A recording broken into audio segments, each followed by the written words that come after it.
Hello everyone, welcome back to Socio Decoded by Anjali. Do subscribe to the channel. Let's start. आज हम research methodology के final और सबसे important topic में से एक डिस्कस करने वाले हैं, एथिक्स इन रिसर्च। अब आप सोच रहे होंगे कि रिसर्च में एथिक्स की क्या ज़रूरत। अगर डेटा कलेक्ट कर लिया तो एनालाइज कर लिया और रिपोर्ट लिख दी तो काम ख़त्म ना। बिल्कुल नहीं। मैं आपसे एक सिंपल क्वेश्चन पूछती हूँ कि सपोज़ कोई रिसर्चर आपका इंटरव्यू लेता है और आपकी पर्सनल बातें इंटरनेट पर अपलोड कर देता है, तो कैसा लगेगा ये। या फिर रिसर्चर सर्वे का रिज़ल्ट को मैनिपुलेट कर दे ताकि उसकी थ्योरी सही प्रूफ हो जाए, क्या ऐसी रिसर्च ट्रस्टवर्दी होगी? बिल्कुल नहीं, है ना। इसीलिए रिसर्च में ना सिर्फ नॉलेज इम्पॉर्टेंट नहीं होती, रिस्पॉन्सिबिलिटी भी इम्पॉर्टेंट होती है, और इसी रिस्पॉन्सिबिलिटी को गाइड करता है research ethics and research. Okay, so एक फेमस केस था।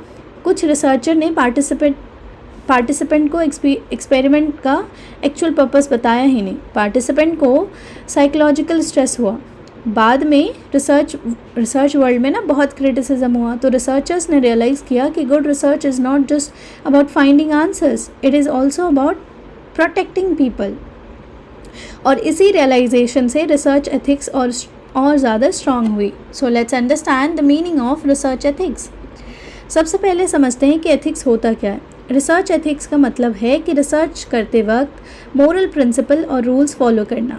ये इंश्योर करता है कि पार्टिसिपेंट सेफ रहें, उनका राइट्स प्रोटेक्टेड हों और रिसर्च ऑनेस्ट हो, फाइंडिंग ट्रस्टवर्दी हो। सिंपल एग्जांपल, सपोज़ आप विलेज में सर्वे कर रहे हो। आप पूछते हो कि फैमिली इनकम कितनी है। अगर रिस्पॉन्डेंट अनकंफर्टेबल फील करे और आंसर ना देना चाहे तो क्या उससे फोर्स कर सकते हो आप? बिल्कुल नहीं। एथिक्स कहता है कि पार्टिसिपेंट की चॉइस का रिस्पेक्ट करो, है ना। तो ये चीज़ें हैं। दूसरा हम बात करते हैं इसके इम्पॉर्टेंस ऑफ रिसर्च एथिक्स के बारे में। अब सवाल आता है कि एथिक्स इतना इम्पॉर्टेंट क्यों है। पार्टिसिपेंट को ना प्रोटेक्ट करता है। रिसर्च के नाम पर किसी को हम हार्म नहीं कर सकते, है ना। ट्रस्ट बिल्ड करता है, यानी कि रिसर्चर पर ट्रस्ट कर सकते हैं। क्रेडिबिलिटी बढ़ाता है, जिसे एथिक रिसर्च को लोग ज़्यादा ना सीरियसली लेते हैं, एथिकल रिसर्च को। फेयरनेस प्रमोट करता है, मतलब सब पार्टिसिपेंट के साथ ना इक्वल ट्रीटमेंट। मिसकंडक्ट को ये रोकता है। फ्रॉड और प्लेजरिज्म, मैनिपुलेशन को ये प्रिवेंट करता है। अब एक रियल लाइफ एग्जांपल लो। इमेजिन एक रिसर्चर स्कूल स्टूडेंट के स्ट्रेस के स्टडी पे वो रिसर्च कर रहा है। अगर स्टूडेंट को सिक्योर फील नहीं कराया गया तो वो ऑनेस्टली आंसर नहीं देगा ना, रिजल्ट होगा पुअर क्वालिटी रिसर्च। एथिक्स सिर्फ मोरालिटी नहीं है, रिसर्च क्वालिटी भी इम्प्रूव करता है। सो कोर एथिकल प्रिंसिपल की अगर हम बात करें तो रिसर्च एथिक्स को कुछ बेसिक प्रिंसिपल पर बेस्ड है। रिसर्च एथिक्स कुछ बेसिक प्रिंसिपल पर बेस्ड है। पहला ये है कि रिस्पेक्ट द पर्सन की रिस्पेक्ट करो। हर पार्टिसिपेंट का डिग्निटी और रिस्पेक्ट उसको मिलना चाहिए और उनकी ऑटोनॉमी इंपॉर्टेंट होनी चाहिए। दूसरा बेनिफिसेंस, मतलब maximum benefit minimum harm. Example, अगर सेंसिटिव टॉपिक पर रिसर्च है तो रिसर्च डिज़ाइन ऐसा हो कि पार्टिसिपेंट इमोशनली हर्ट ना हो। तीसरा नॉन मेलिफिसेंस, यानी सिंगल लैंग्वेज में डू नो हार्म, मतलब किसी भी पार्टिसिपेंट को फिजिकल, साइकोलॉजिकल या सोशल हार्म नहीं करना चाहिए। फोर्थ है जस्टिस, यानी सबके साथ फेयरनेस दिखाना। एग्जाम्पल, रिसर्च के बेनिफिट और बर्डन इक्वली डिस्ट्रीब्यूट होने चाहिए। एंड देन इंटेग्रिटी, यानी रिसर्च को ऑनेस्ट होना चाहिए। ठीक है। सो की एथिकल कंसिडरेशन की बात करें तो इन्फॉर्म्ड कंसेंट, यानी रिसर्च शुरू करने से पहले पार्टिसिपेंट को सब बताना, पर्पस,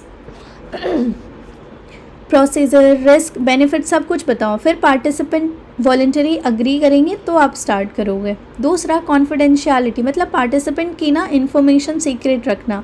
अगर किसी ने डोमेस्टिक वायलेंस के बारे में इंटरव्यू दिया है तो उसका नाम पब्लिक नहीं होना चाहिए। एनोनिमिटी, यानी पार्टिसिपेंट की आइडेंटिटी कंप्लीटली हिडन होना। एग्जाम्पल, किसी का भी ना नाम नहीं उसमें रिवील कर सकते आप। राइट टू विड्रॉ, अगर पार्टिसिपेंट वहाँ से निकलना चाहे तो आप उसको ज़बरदस्ती उसका नहीं ले सकते, उससे इन्फॉर्मेशन उसको जाने दोगे आप। मिनिमाइज हार्म, मतलब रिसर्च करते समय किसी को इमोशनली या सोशली डैमेज नहीं होना चाहिए।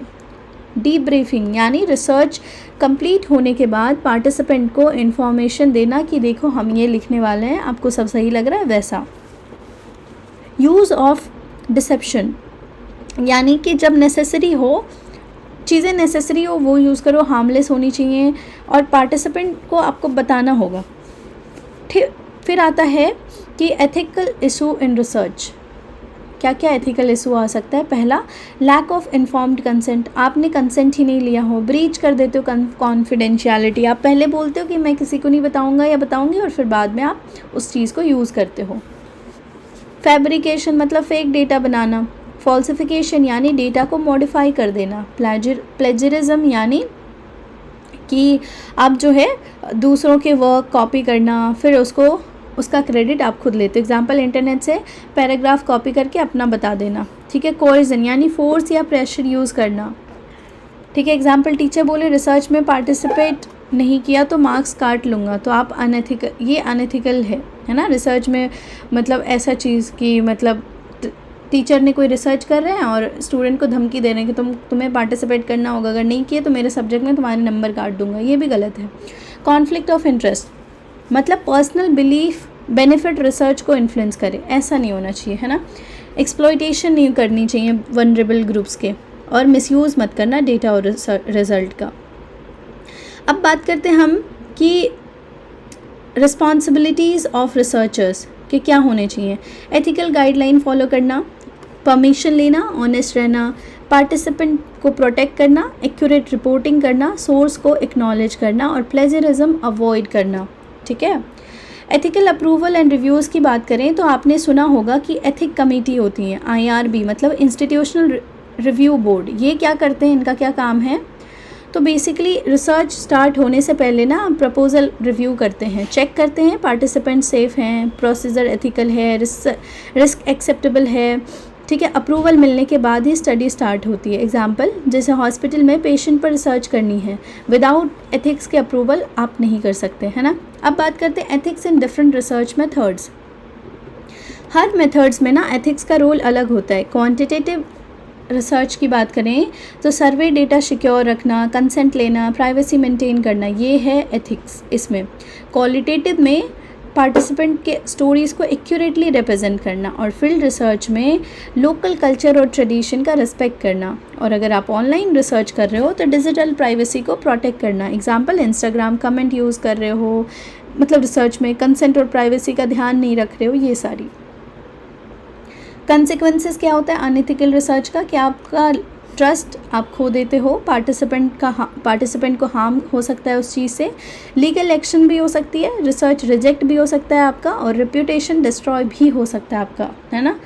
तो कई रिसर्चर ना उसकी डिग्री कैंसिल हो जाती है, अगर प्लेजरिज्म अगर उनके रिसर्च में मिल जाता है तो डिग्री कैंसिल हो जाती है। एग्जाम्पल कुछ बात कर लेते हैं एथिकल प्रैक्टिसेस का, जैसे कि पर्पस क्लियरली एक्सप्लेन करते हैं, कंसेंट लेते हैं, डेटा सिक्योर रखते हैं, ऑनेस्ट रिपोर्टिंग करते हैं और सोर्स को क्रेडिट देते हैं। अब इमेजिन करो, सपोज़ आप ना डिसर्टेशन लिख रहे हो, रिसर्च पेपर लिख रहे हो, इंटरव्यू रिस्पोंडेंट का रियल नेम यूज़ करने की जगह आप रिस्पोंडेंट A रिस्पोंडेंट B लिख रहे हो, तो ये एथिकल प्रैक्टिस है। ठीक है। मान लीजिए आप रूरल वुमेन के एक्सपीरियंस पर एक रिसर्च कर रहे हो, केस स्टडी। एक पार्टिसिपेंट बहुत पर्सनल स्टोरी शेयर करती है और दो ऑप्शन है आपके पास। ऑप्शन ए है कि उसका नाम रिपोर्ट में लिख दो, ऑप्शन बी कि आइडेंटिटी हाइड करो और कोई सूडो नेम यूज़ करो। कौन सा एथिकल है? ऑब्वियसली सूडो नेम, है ना। तो ये चीज़ें हैं। लेट्स क्विकली रिवाइज कि आज हमने सीखा मीनिंग ऑफ रिसर्च एथिक्स क्या है, हम इसके इंपॉर्टेंस को जाने। ठीक है। इनफॉर्मल कंसेंट, इसके कोर एथिकल प्रिंसिपल को जाना, क्या एथिकल कंसिडरेशन होता है वो सब समझे।